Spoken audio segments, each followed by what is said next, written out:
Сәлем достар, менің есімім Айдар Инаятов.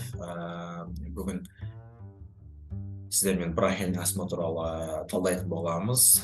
Жалпы бронхиальный астма балаларда қандай ерекшелігі бар, және ересектерде қандай ерекшелігі бар, және соңғы жылдардағы ғалымдарды зерттеу бойынша қандай ем тағайындалады, қалай емделеді, сол жайлы профилактикасы қандай, сол жайлы толықтай айтатын боламыз. Жалпы кеттік. Бронхиальный астма дегеніміз ол қандай ауру? Жалпы бронхиальный астма өзі айтып тұр, бронхтардың бітелу салдарынан болатын ауру. Жалпы осы бүгінгі неге жоспарға тоқтала кетейік. Бірінші бронхиальный астма туралы не, ол клиникасы, этиологиясы, патогенезі және пайдаланған әдебиеттер. Кеттік. Жалпы бронхиальный астма дегеніміз не? Бронхиальный астма ол хронические аллергические воспалительные заболевания дыхательных путей, проявляющие приступы одышки, которые зачастую сопровождаются кашлем и могут перерастать в приступы удушья. Яғни ол созылмалы өкпенің аллергиялық аурулары болып табылады. Жалпы ол көбінесе тыныс алудың жеткіліксіздігінен болады, яғни демалғанда ауа жетпей қалады, соландай себетін арқылы солай сеуіп, солай құтқарылатын болады, яғни солай емделетін болады. Және всегда олар қасында сондай препарат ұстап жүреді, солай одышкасын кетіретін болады. Жалпы осы туралы айтып жатырмыз бүгін. Жалпы енді бронхиальный астма дегеніміз алғаш рет осы ауру ол үндістердің ғалымдарымен, врачтармен жазылған болатын жазбада. Яғни ол үндістер бронхиальный астма қалай емдеген? Олар дурман деген наркотикалық шөпті қайнату арқылы, немесе соны шегу арқылы, өкпеге соны жіберу арқылы солай бронхиальный астманы емдеген. Яғни бронхиальный астма осы қараңыздар. Нәтижеде бронхтардың осылай тарылады. Бірінші мезетте спазм болады, бұлшықеттері бронхтардың, и одан кейін спазм отек болады, гиперемия болады, и одан кейін барып мына жерде уже бітеліп қалу, бітеліп қалу, енді бронхтардың үшінші стадиясы, осы үш стадиямен жалпы жүреді. Мына жерде көріп тұрғандарыңыздай бәрі көріп тұр. Енді қараңыздар, анамнезінде қандай ерекшелік болады осы бронхиальный астманың? Жалпы анамнезінде приступ тәрізді жөтел болады, одан кейін хрип болады, свистящий хрип дейді, одан кейін ауаны бітеліп қалуы, демаламай қалу. Одан кейін бұлардың барлығы түнгі 12-ден кейін бастайды, яғни ұйықтағаннан кейін болады, ұйықтаған кезде болуы мүмкін. Және де бронхтардың тарылып қалуы, яғни айттық қой, үшінші стадиясында не көріп тұрсыздар ғой, үшінші стадиясында осы бронхтардың тарылуы салдарынан болып тұр. Жалпы кеттік. Жалпы осы 5 жасқа дейінгі балаларда қандай ерекшелік болады? Жалпы 5 жасқа дейінгі балаларда осы бронхиальный астманың қандай ерекшеліктері бар? Яғни ол жерде бізде бірінші жөтел болуы мүмкін, свистящий хрип болуы мүмкін, немесе личный, немесе семейный анамнез дейді, яғни жеке өмірінде бір нәрсеге аллергия болуы мүмкін, атопический дерматит болуы мүмкін, және басқа да факторлар. Екіншісі, ата-анасында бронхиальный астма болған жағдайда, егер бір ата-анасында бронхиальный астма болса, ол 50%-ға сол аурумен ауыратыны. Ал екеуінде де бронхиальный астма болатын болса, ол 65%-ға дейін ол риск жоғарылайды. Енді затруднение немесе тяжелое дыхание уже келесі стадияларында, одан кейін активность, яғни снижение активности дейді, яғни қимыл қозғалыстың төмендеуі. Одан кейін бізде 6-шы тағы да бір характеристикасы, ол егер сіз бронхиальный астмамен емделсеңіз, 2-3 ай тоқтамай гормон препараты, глюкокортикостероидпен емделесіз, одан кейін резко тоқтатқан кезде болатын жағдай, және оны резко тоқтатқан кезде тағы да бронхиальный астма дамып кету ықтималдығы жоғары. Келесі.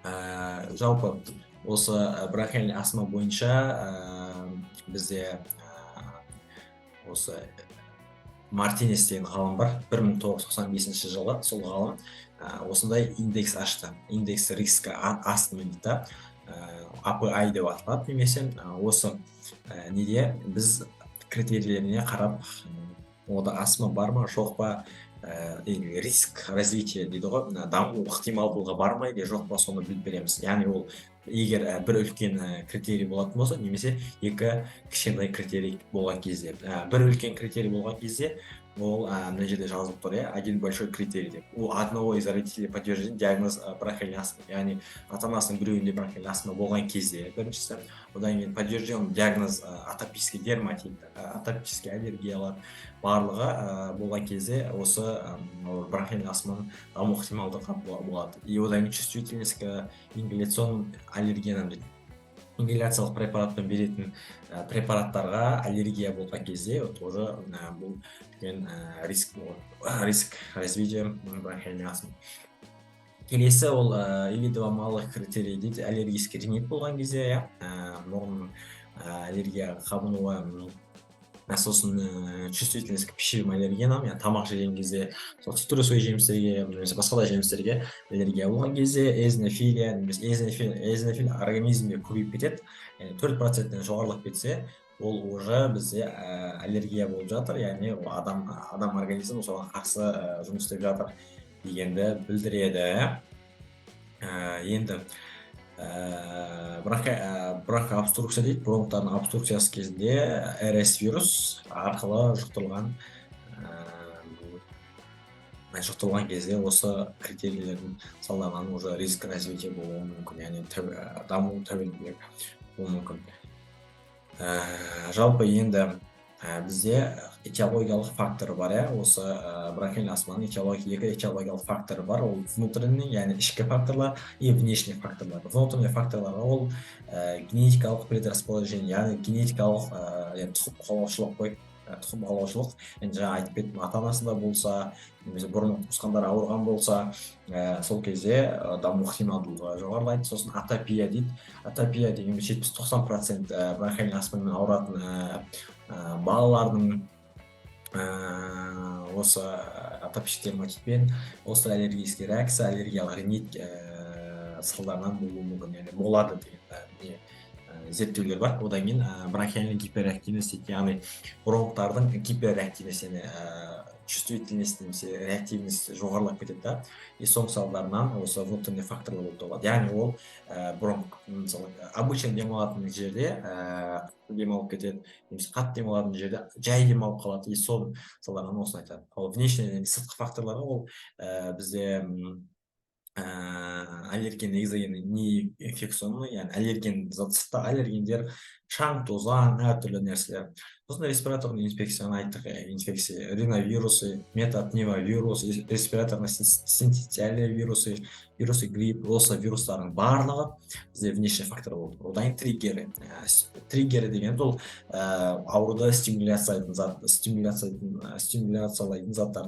Например, физикалық нагрузка жатады оған. Физикалық нагрузка, яғни бір бала бар делік, бір бала бар, ол мектепке барғысы келіп, мектепте дене шынықтыру ойнаған кезде, дене шынықтыру доп ойнаған кезде тез шаршап қалады, тез жөтеліп кетеді немесе. Соның салдарының барлығы, может, оны уже тексеру керек, этиологиялық факторын зерттеу керек. Не үшін ол жөтеліп қалады, не үшін ол физикалық нагрузка түскен кезде ол демала алмай қалады. Осының барлығы бронхиальный астмаға келуі мүмкін. Яғни ерте анықтаған кезде оның емі де ертерек болуы мүмкін.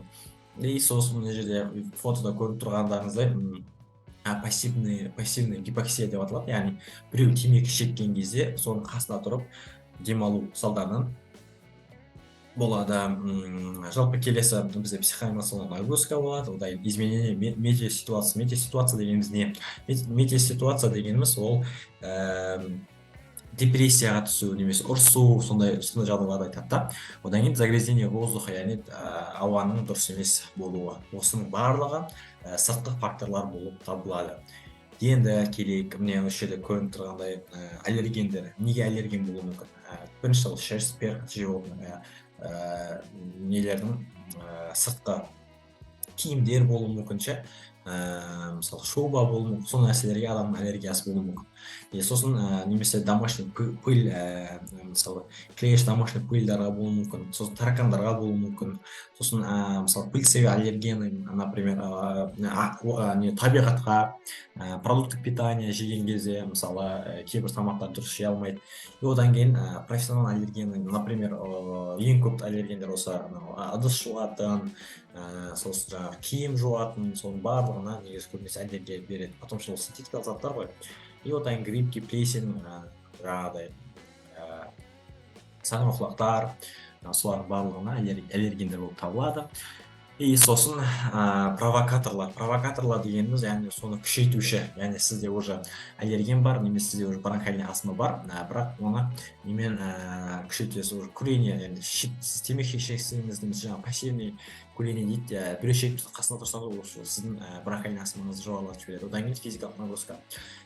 Сіз физикалық нагрузка жасалған кезде қатты өзіңіз күш беріп жүрсеңіз, ол тоже одан кейін загрязнение окружающей среды, яғни белгілі бір аймақта тұрсаңыз, мысалы белгілі бір аймақта тұрсаңыз, завод бар, сол жерде түтіннің көмір немесе содан улану кезінде болуы мүмкін. Сосын жаңағы метеофактор айттық, одан кейін респираторный инфекция. Жалпы патогенезіне келетін болсақ, патогенезінде спазм, бірінші айтты жаңағы спазм пилоттық мышцы, мына жерде спазм болады, мышцалардың, бронхтардың мышцаларының спазм болады. Одан кейін ол жердегі жасушалар көбейеді, отек, гиперемия, инфильтрация болады. Одан кейін закупорка просвета бронха дейді, мына жерде. И осыдан бітеліп қалады бронхтар. И осы үш патогенезін айтады бронхиальный астмада. И сосын мына жерде жақсы жазылған, хроническое воспалительное дыхательных путей, это характерный признак бронхиальной астмы дейді. Патофизиологиялық тұрғыда патогенез қандай десек, ол бірінші жаңа айтамыз гиперреактивность дыхательных путей, ремоделирование дыхательных путей, гиперплазия бакаловидных клеток, бакал тәрізді жасушалардың көбейіп кетуі, бронхтарда, сосын продукция слизи дейді, яғни шықшытың көп бөлінуі, сосын повышенная сократимость и пролиферация гладких мускулатур, яғни бұлшықтардың жиырылуының күшеюі. Одан кейін осы последствиядан кейін ол уже клинические последствия ауысады. Ол яғни обострение уже бітеліп қалу, уже ауа өтпей қалады, уже одышка болады, уже обострение. Сосын обратимая обструкция дыхательных путей деп аталады. Осы стадиялардан бөлінеді. Мына жерде көріп тұрғандарыңыздай аллерген и другие причинные факторы әсер етеді. Олар макрофагтар мен тучная клеткаға, яғни тучная клетка әсер етеді. И сол кезде адам организмде иммунитетке қатысатын Т лимфоциттер көбейеді. Т хелпер 2, оның ішінде Т хелпер 2 көбейеді, ол эозинофильге айналады. Эозинофиль ол бізде білесіздер аллергия, ол аллергияны тудырушы, и соның салдарынан бізде бронх обструкция дыхательных путей, яғни обструкция, тышулардың обструкциясы болады, и сосын гипертрофия болады, сосын гиперплазия болады. Жаңа гиперплазия дегеніміз бұлшықеттің шашулары көбейіп кетеді, соның салдарынан тесттің ортасы кішірейіп қалады, ауа өтуі нашарлап кетеді. Жалпы бронхиальный астма балаларда классификациясы бойынша 4-ке бөлінеді. Ол бірінші интермитирующая астма дейді, немесе бұл аптасына бір-ақ рет одышка болады, яғни приступ бір-ақ рет болады да, ұстап қалу, ұстама бір-ақ рет болады. И ол ОФБ деген спирометрияда, не спирографияда ауаны до конца шығарған кезде ауаның жалпы көлемін айтады ғой. Соны айтады, бір демалып тұрып шығарған кездегі ауаның көлемі, яғни 80%, яғни өзінің жасына сәйкестен 80%-тен жоғары, немесе 80% болса, сол кезде осы интермитирующая астма деп аталады. Одан кейін астманың 3 формасы бар, бірінші жеңіл, орташа и ауыр. Жеңіл кезінде аптасына бір-ақ рет приступ болады. И орташа кезінде ол күнде приступ болады. Ал ауыр кезінде уже сағат сайын приступ болады. Яғни бізде жеңіл түрінде жаңағы жалпы шығаратын ауа көлемі бізде 80%-тен төмен болады. Ал орташа көлемі 60% пен 80% арасында болады. Ал ауыр көлемінде ол уже 60%-тен аз болады. Ол не дегеніміз? Сіз мысалы 100% ауаны жұттыңыз, бірақ только 60%-ын ғана шығара аласыз, дұрыс па? Мен ол жерде қалдық ауаны салап тұрған жоқпын. Қалдыған ауаны саламай тұрған өзінде сіз 60% қана шығарасыз. Ол кезде уже тяжелый формаға ауысады, яғни ауыр формасына ауысады. Бұл жерде анықтайтын яғни ерте және кеш түрлері бар ғой бронхиальный астманың. Ерте кезінде сіз анықтасаңыз, яғни сізге жаңағы спирографияда аузыңға үпірген кезде, егер сізде мысалы 70-80% шығатын болса, и сосын сіздің аузыңызға бронхолит дей салады, бронхтарыңызды үлкейтеді. Бронхтарыңыз үлкейтетін салдарынан сізде үпірсеңіз, сіз егер 60% жоғары болып, уже 80% жоғары, 90% үпірсеңіз, жаңа 90%-ке шығарсаңыз, ол кезде уже сіздігі ерте стадиясы болады. Ал сіз егер бронхолит салғанның өзіне дұрыс үрлей алмасаңыз, ол уже бізде созылмалы хронический заболевание қатарына кіріп кетеді. Келесі. Жалпы енді осы өкпені қалай тексереміз? Оценка функций легких дейді. Ол бірінші спирометрия, жаңа айттық.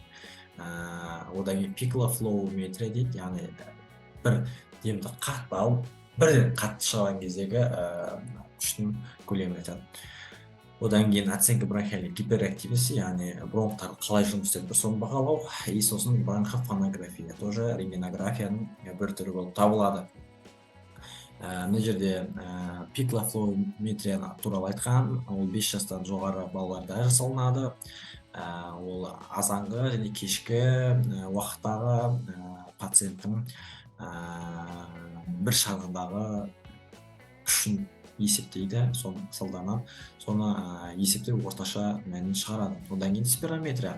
Ол тоже спирометрия кезінде жалпы қанша ауа көлемі бар екенін есептейді, яғни бір демалыс шығарғанда.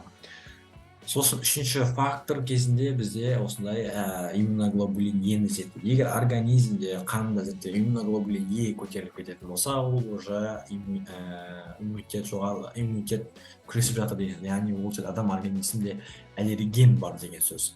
Сол арқылы көреді. Немесе кожный пробалар жасалынады, яғни теріге пробалар арқылы көреді, яғни иголкаға тықпай-ақ, инвазивті жолмен бармай-ақ. Мына жерде спирографияның нелері айтылған, көріп алсаңыздар болады. Мына жерде нормальный показатель 100%, өпірген кезде 5 секунд ішінде, ал астмада ол 5 секундта ол 100%-ке бармайды.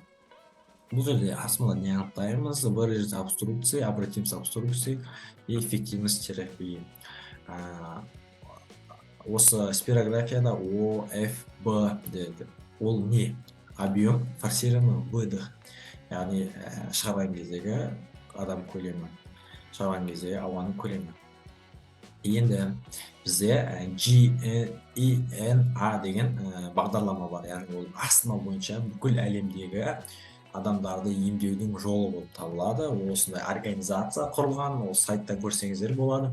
Сол бойынша бізде 3-ке бөледі лечениесін, яғни ол бірінші 5 жасқа дейінгі балалар, одан кейін 6 жастан 11 жасқа дейінгі балалар, 12 жастан жоғары балаларды бөледі. Енді мына жерде 5 жасқа дейінгі балалардан жасалынады. Бұл жерде 5 жасқа дейінгі балаларда жақсылап түсініп алсаңыздар, бұларда терапия кезінде болезненный терапия бұларға онша қолданылмайды. Яғни болезненный терапия фарматерол жатады ғой, фарматерол тоже астмаға қарсы препарат, ол кезде қолданылады. Ал бұл кезде не қолданылады? Міне айтты. Персистирующее средне-тяжелое деп тұр да. Яғни орташа ауырлығы бар балаларды 5 жасқа дейін. Ол кезде біз не береміз? Низкий и средний доза, яғни төменгі және ортаңғы ингаляционный глюкокортикоидтар береміз. Сосын бета-2 агонистер береміз, яғни длительный действие. Бета-2 агонистер ол бронхтарды расширять етеді, білесіздер ғой, глюкокортикоидтар олар уже гормональный препараттар болып табылады. Сосын удвоение дозы ингаляционные глюкокортикоиды тоже береді екіншісінде, одан кейін низкий средний доза и сосын ALR дейді. Ол не дегеніміз? Антагонист лейкотриеновых рецептор дейді, яғни лейкотренді рецепторларының антагонисі деген сөз. Яғни лейкотрен деген ол бізде қабынуға жауап береді, білесіздер. қабылдауға жауап берген кезде оның қызметі ол бронхтарды тарылту, дұрыс па? Сол бронхтарды тарылту үшін осыған антагонист ретінде осының жолын жабуға керек препараттар. Соларды қолданады. Бұл 5 жасқа дейінгі терапияшылар 3 айға дейін минимум препараттар 3 айға дейін беріледі, дұрыс па?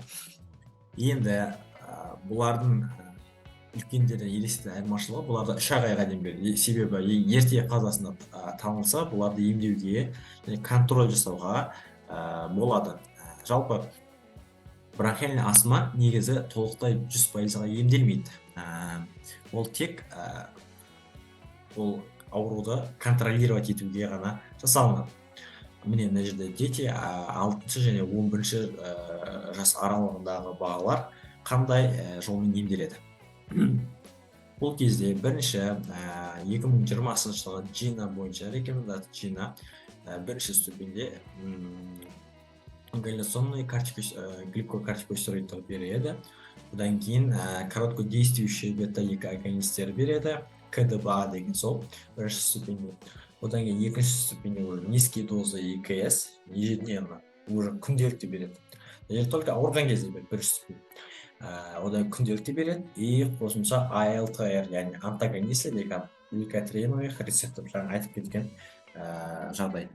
Енді келесі үшіншісі низкие дозы ЕКС, ДДБА или средний доза ЕКС деп атайды, яғни орташа дозасы. Дозалар көбейіп барған сайын, біз қараңыздар, мына жерде 5-ші ступеньде тұруы мүмкін да. Егер дәрігер жақсы емдейтін болса, дәрігер өзінің бақылауына жақсы алатын болса, ол осы ступень жайлап түсіруі мүмкін. Суретті бірінші ступеньге алып келеді, бірақ бірінші ступеньде уже контролировать етеді. Уже сіз ауру сіздің қарамағыңызда. Егер ауруға сіз бірінші ступень болып тұрып, ауру бронхиальный астма бірінші ступень болып тұрып, сіз оған дұрыс қарамасаңыз, дәрігерлер дұрыс қарамаса, оларды өз бақылауында алмаса, ол уже 5-ші ступеньге дейін көтеріліп кетуі мүмкін. Яғни бір бөлме осылай ойнамауы. Бірақ сіз контролировать етсеңіз, бұл ауру ешқандай сізге зиянын тигізбейді. Жалпы мына жерде үлкендерге арналған схема тура сол, ешқандай бір-біріне айырмашылығы жоқ, яғни 12 жастан жоғары. Бірақ бұл жерде 6 жас пен 11 жас аралығындағы балалардың, одан да кішкене балалардың айырмашылығы, 12 жастан және үлкендердің дозасының айырмашылығы. Оларда базисный терапия қолданылады. Яғни мына жерде жазған базисный терапия фальмотерол қолданылады. Бұл базисный терапия дегеніміз ол, яғни 12 жастан жоғары балалар егер ауырып қалатын болса, онда осыны береді сразу. Базисный терапия. Ал дальше оны зерттеп, анализ алып, оны анықтаймын дегенше, уже мына жерде ступеньде жазылып тұр. Тура сол жаңағы 6 жас пен 11 жастың аралығындағы дәрілер сияқты дозасын жоғарылатып отырады. Так, енді бронхиальный астманың профилактикасына келейік. Профилактика дегеніміз не жалпы? Ол алдын алу болып табылады, дұрыс па? Енді осы бронхиальный астманың негізгі профилактикасы бойынша 3 түрі бар. Первичная, вторичная, үшіншісі физический направление. Бірінші профилактикасында біз уже жаңағы курение, лекарства, аллергия шалдыратын дәрілер, загрязнение, мысалы бір үйде саңырауқұлақ болатын болса, бірақ сол үйдің баласы, сол үйдің адамы саңырауқұлаққа аллергиясы болатын болса, ол үйден көшу керек, точнее. Егер көшпейтін болса, ол уже аллергия тудырып, и ол жерден болашақта ауа жетіспеушілігі синдромы болып, ол жерден ол мүгедектікке шалдығып қалуы мүмкін болады. Сондықтан лучше ондай кезде үйді ауыстырған дұрыс. Одан кейін удаление из окружающей среды облигатных аллергенов, которым относятся животные, перо, птиц, накопители пыли. Яғни үйде бір мысық болуы мүмкін, жануар болуы мүмкін, немесе өсімдік болуы мүмкін. Соған егер аллергияңыз болса, ол өсімдікті алып тастау керек уже. Көзден жою керек, яғни чтобы аллерген тудырмау үшін. Сосын үйде немесе сол мекемеде ауаны таза ұстау керек. Одан кейін аллергенге қарсы иммунотерапия жасалынады. Иммунотерапия дегеніміз не ол? Яғни именно осы көктемнің күзде біз аллергия полиноздар көбейеді. Сол полиноздан алдын сізде қандай нәрсеге аллергияңыз бар, соған қарсы тест тапсырасыз, сол жерде өзіңізді анықтап соларға жоламауға тырысасыз. Одан кейін вторичный профилактика кезінде ата-аналар уже балада немесе ата-ана өзінде жалпы адамда бронхиальный астма бар екенін біледі. Оны білгеннен кейін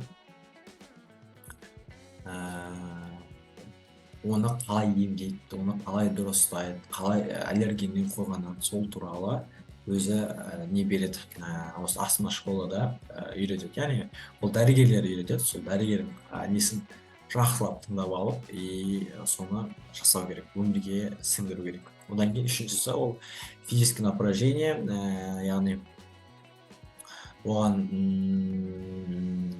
бета-агонистер всегда ұстап жүру керек, яғни физическое напряжение алдын, яғни жаңағы айтқан дене шынықтыру болсын, немесе любой физикалық жаттығу, любой физикалық жұмыс болсын, содан алдын ода болезнь терапия, монтилукас, саперлукас деген препараттар болады. Сол препараттарды беру арқылы соның алдын алады, чтобы приступ болмас үшін. Жалпы мен пайдаланған әдебиеттердің ішінде мына жерде детский болезнь Шабалов 8-е издание, детский болезнь Геппе, немесе сосын Сүпқалиев деген кітаптардан алдым. Ал мына жерде сайттар бар, осы сайттардан егер астмаға тағы да более қызығып көремін деп жатсаңыздар, осы сайттардан алып кіріп көре берсеңіздер болады. Сіздермен болған Мадияр Инаятов. Келесі кездескенше сау болыңыздар. Егер материал пайдалы болатын болса, достарыңызға таратып, поделиться батырмасын басып, лайк басып, қолдап жүрсеңіздер, маған да үлкен септігін тигізетін еді, және жаңа видеолардың шығуына көп пайдасын беретін еді.